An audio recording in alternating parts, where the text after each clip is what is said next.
1992 માં અમદાવાદ મ્યુનિસિપલ કોર્પોરેશને આ જગ્યા જગન્નાથ મંદિરને ભાડે આપી હતી. પાછળથી બે યાસીનભાઈ ઘાંચી જે જગન્નાથ કન્સલ્ટન્સીના પ્રોપ્રાઇટર છે એમને આ પેટા ભાડે આપી છે. આ બાબતે ઘણો જ વિરોધ થયો છે. આ બાબતે મેં 2-3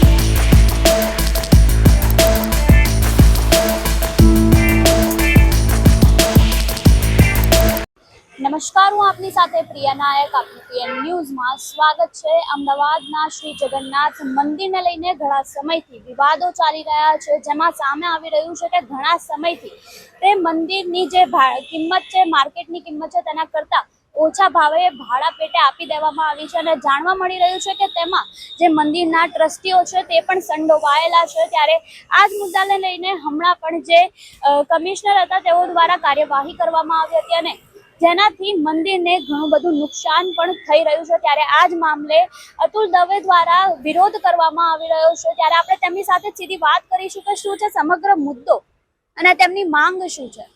અતુલભાઈ, આ મુદ્દાની તમે થોડુંક સંક્ષિપ્ત માહિતી આપશો કે શું છે આ મુદ્દો?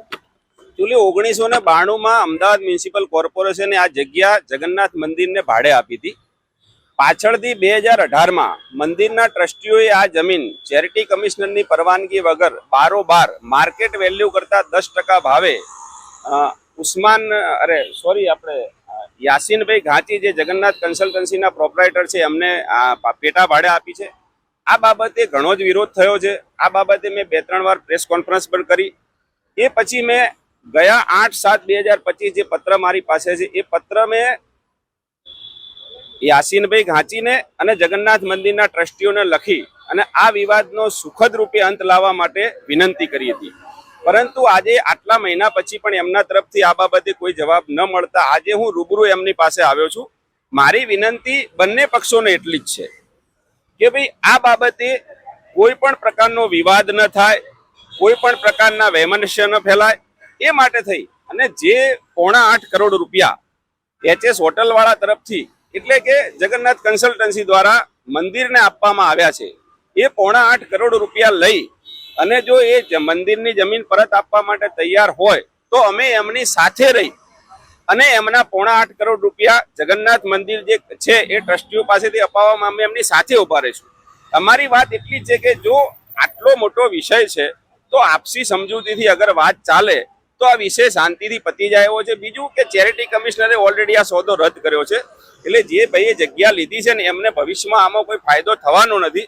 એટલે અલ્ટિમેટલી એવું છે કે જગ્યાની કિંમત કરોડોમાં છે અને ફક્ત 10% ભાવે આપી છે. એનાથી વિવાદ થયો છે, મંદિરને નુકસાન થયું છે. બીજું કે મંદિરની જમીન અગર કોઈ અન્ય ધર્મના વ્યક્તિ લે ત્યારે સ્વાભાવિક છે વિવાદ થતો હોય છે, પણ આપણે છતાં પણ જે કોઈ બંને પક્ષે ભૂલો થઈ છે એ બંને પક્ષો શાંતિથી બેસી અને આ વિષયનું સમાધાન લાવે અને ઉસ્માનભાઈ એમના 8.5 કરોડ રૂપિયા પરત લઈ અને મંદિરને એમની જમીન પરત આપે એટલી જ હું એમને આપના માધ્યમથી વિનંતી કરું છું. આજે તેઓ મને મળ્યા નથી પણ મેં પત્ર અહીંયા મૂક્યો છે.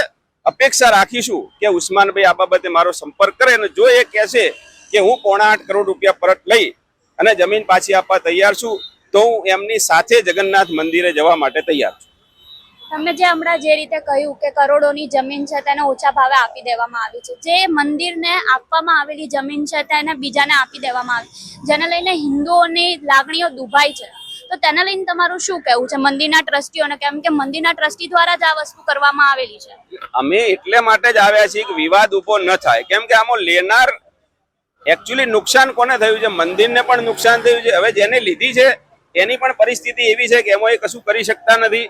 એમના પૈસા જે કોઈ અમને આપ્યા છે મને ખબર નથી, પણ ચોપડે 8.5 કરોડ લીધા છે. હવે આ જ વસ્તુ છે, આજે મંદિરની જમીન અગર કોઈ અન્ય ધર્મના વ્યક્તિને આપી છે, જે વિવાદ એ જ વિવાદ માનો કે કોઈ મુસ્લિમ ટ્રસ્ટની કે વકફ બોર્ડની કોઈ જમીન હોત અને કોઈ હિન્દુને બારોબાર આપ્યો તો સ્વાભાવિક છે મુસ્લિમ સમાજમાંથી પણ આ જ અવાજ ઉઠે જે આપણે બોલી રહ્યા છીએ. આપણે કોઈ ધાર્મિક વિવાદ ઉભો કરવા માંગતા નથી.